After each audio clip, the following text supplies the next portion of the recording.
જય જવાન, જય કિસાન, જય જય શિક્ષિત યુવાન, નારી શક્તિનો જય હો, જય મા ગુજરાત. SN લોક જાગૃત અભિયાનમાંથી પરસોત્તમ બોલું છું.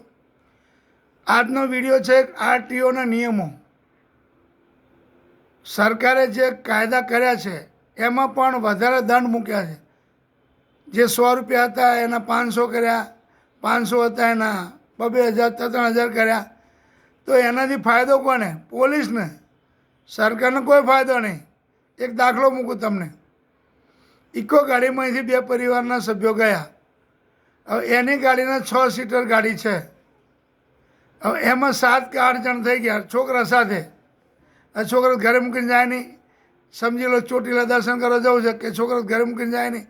એટલે કે ભાઈ મારા બે પતિ પત્ની, એ તો બીજા ભાઈના 2 પતિ પત્ની, એના 2 છોકરા ને એનો 1 છોકરો. 7 થી 8 જણ થયા.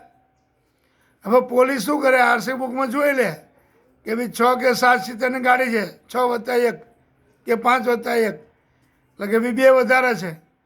એટલે 2 વધારે એને ખબર છે કે 3000 દંડ ભરવાનો નથી. એટલે એનો તોડ થાય.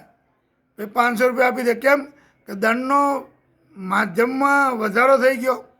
પહેલાં 500 રૂપિયા દંડ હતો તો પોલીસ એમ કે ભાઈ 500 રૂપિયા દંડ ભરી દે એટલે 100 રૂપિયામાં પતી જતું કે 500 સાહેબ જવા દો, 100 રૂપિયા લઈ લો. મેં મારી નજરે જોયું તો એ 500 દંડ હતો એમાં 100 રૂપિયામાં પતી જતું. કારણ કે એટલો બી ડ્રાઈવરનો ફાયદો રહે. હવે પહેલાં દંડ લે તો 500 રૂપિયા સરકારમાં જાય, પણ પોલીસ તો પોતાનો તોડ કરવા માટે લોકોના ગાડીઓ સાઈડમાં કરે. મેં નજરે જોયું છે. હવે અત્યારે 3000 રૂપિયા લખ્યા છે. ભાઈ પેસેન્જરો વધારે હોય તો 3000 દંડ. ભાઈ 3000 ભરી દે, ચલો મેમો ભાડો. તરત ખાલી મેમાનું ડાયરી આગળ કરી નાખશે. સાહેબ સમજી જાઓ ને, પતાવી દો ને જે હોય. એટલે કે જો 3000 તારે નથી ભરવા, લાય 500 રૂપિયા. એટલે 500 રૂપિયા લઈ જ લે, 28000 તને ફાયદો થાય ને એમ. એટલે સરકારને મારી વિનંતી છે કે દંડ જે ઓછો કરી દો. એમાં પોલીસનો ફાયદો, સરકારને કોઈ ફાયદો નથી. દંડના પૈસા લેતા નથી અને રોકડી કરી લે પોલીસ. તો આ રીતે ડ્રાઈવર ગાડીને લઈને હેરાન થાય છે. સરકારમાં જતા હોય તો વાંધો નહીં, પણ સરકારમાં જતા જ નથી અને ડાયરેક્ટ પોલીસ તોડ કરી નાખે ડ્રાઈવરનો. ડ્રાઈવર બી ખુશ, પોલીસ બી ખુશ. કેમ કે ડ્રાઈવરના 3000 રૂપિયા ભરવા બચ્યા. અત્યારે 3000 રૂપિયા વધારે પેસેન્જરના થઈ ગયા એટલે 3000 દંડ ભરો. તો ના ભરો તો લાવો 500 રૂપિયા. બાંધેલો જ ભાવ, 500 લઈને રહેવાના, ચાલ.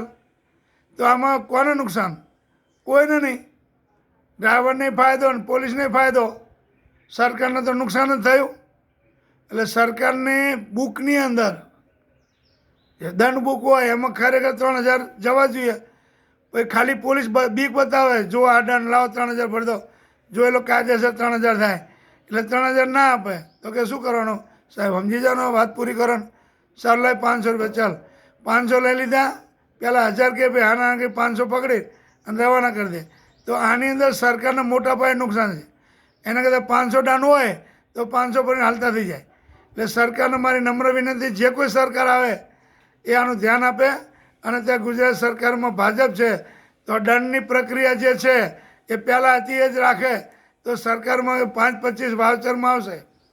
દંડમાં જે પૈસો ભરવાનો આવશે તો અમુક ડ્રાઈવર ભરતે હું 500 હાલો નથી આપવા આ લોકોને, તો અમુક ઈમાનદારોએ 500 આપીને મેમો લઈ લે છે.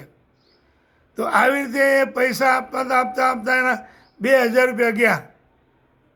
તો એના કરતાં 3000નો મેમો ફડાવી લીધો હતો.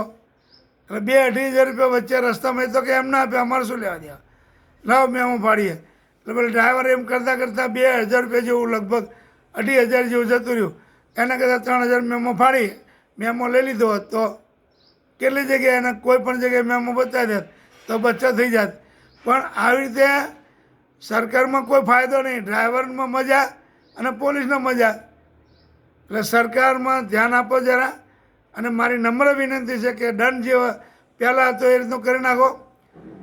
સ્કૂટર હોય એના 100 રૂપિયા રાખો, 2 વ્હીલરના, 3 વ્હીલરના 300 રાખો, 4 વ્હીલરના 500 કરો. આવી રીતનો દંડ ઘટાડી દો તો સરકારમાં કંઈક આવશે. બાકી સરકારમાં કંઈ આવશે નહીં. પોલીસ મજા કરશે અને ડ્રાઈવર મજા કરશે. જય જવાન, જય કિસાન, જય જય શિક્ષિત યુવાન, નારી શક્તિનો જય હો, જય મા ગુજરાત.